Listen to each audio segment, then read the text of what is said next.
So can you come pick up your clothes? I had them folded.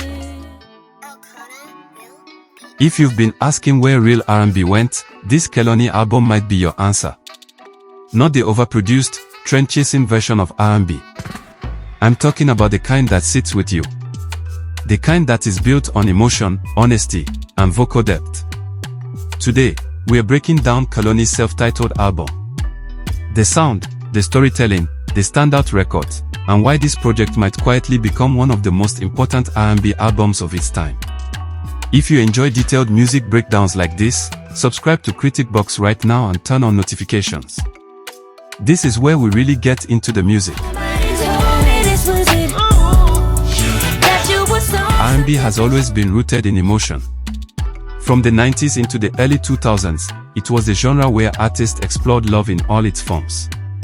Romance, heartbreak, desire, healing, regret. It was never just about sounding good. It was about feeling real. What Kehlani does on this album is return to that foundation. There is no rush to experiment. No attempt to force a new sound just to stand out. Instead, she focuses on storytelling and vocal delivery. This is a very intentional decision. Because when you strip R&B down to its basics, there is nowhere to hide. The writing has to connect. The vocals have to carry the weight. And the artist has to be honest. The production on this album is deliberately controlled. You're hearing traditional R&B drum patterns, soft chords, and steady pacing throughout the project. Nothing is trying to overpower the artist. Riddick Tynes and Dixon handle most of the production, and that consistency matters. The album does not feel scattered. It doesn't jump between sounds trying to satisfy different audiences. It moves as one body of work. And that is something a lot of modern albums struggle with. Too many producers, too many directions, too much noise. Here, everything is focused. The beats are not trying to impress you. They are designed to support the stories. The real strength of this album is the vocal arrangement. Kehlani is not just singing over beats.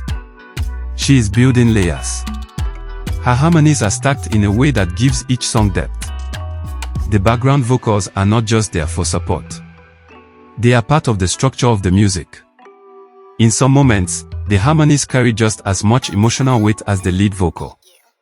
You can clearly hear the influence of Brandy in this approach.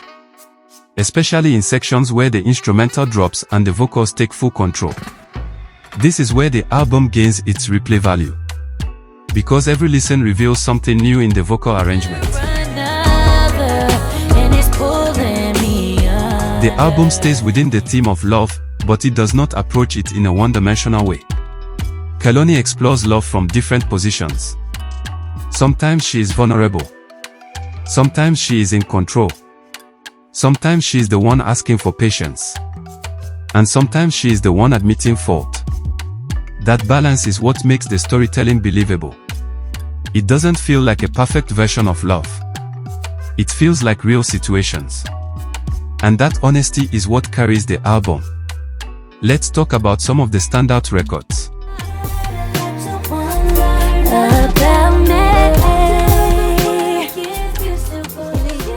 Unlearn is one of the most important songs on the album and also the closing track. This song focuses on accountability. It tells the story of someone who recognizes their toxic behavior in a relationship and is actively trying to change. Instead of shifting blame, the focus is on self-awareness and growth. The production becomes minimal towards the end, allowing the vocals to take full control. That moment is one of the strongest on the album. Lights On moves into a more intimate space. Featuring Big Sean, the song explores desire through role play and shared connection. It is structured as a back and forth between both artists, which adds dynamic to the record without disrupting the album's tone.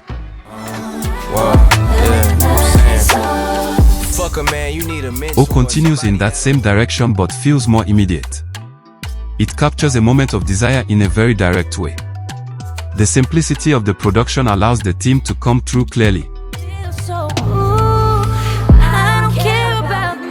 Then you have Pocket, featuring Cardi B. This is one of the more commercially appealing songs on the album. On the surface, it leans into sensuality, but underneath, it is about being a safe place for someone's love and trust. The production carries a nostalgic feel, and Cardi B adds a strong presence that makes the track stand out.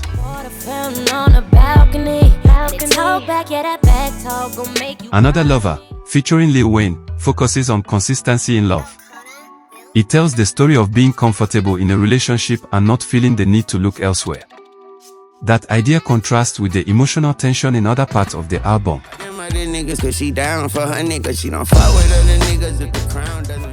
I Need You, featuring Brandy, is a significant moment on this project. Beyond the theme of emotional dependence, the collaboration itself represents influence and growth.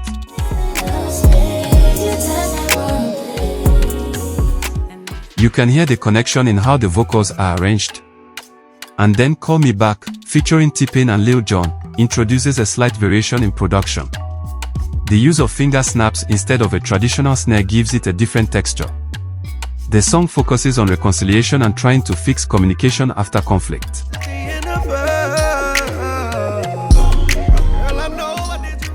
This album is not trying to be loud or experimental. Its strength comes from discipline. Kehlani understands what R&B requires and stays within that framework. The consistency in sound, the attention to vocal detail, and the focus on storytelling all work together. This is the kind of project that grows over time, especially for listeners who appreciate vocal arrangement and emotional writing. In a space where many artists are trying to do too much, this album succeeds by doing exactly what is needed. If you've listened to the album, drop your favorite track in the comments. Do you think this is one of the best R&B albums in recent times? And if you enjoy detailed breakdowns like this, don't forget to like this video, subscribe to Critic Box, and turn on notifications so you never miss a review. I'll see you in the next one.